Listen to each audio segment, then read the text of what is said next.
गानचतुराय गानप्राणाय गानान्तरात्मने गानोत्सुकाय गानमत्ताय गानोत्सुकमनसे गुरुपूजिताय गुरुदैवताय गुरुकुलस्थायिने गुरुविक्रमाय गुह्यप्रवराय गुरवे गुणगुरवे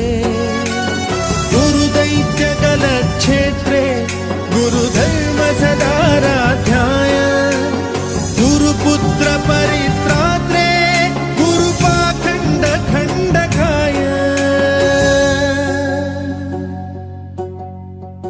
गीतसाराय गीततत्त्वाय गीतगोत्राय धीमहि गूढगुल्फाय गन्धमत्ताय गोजयप्रदाय धीमहि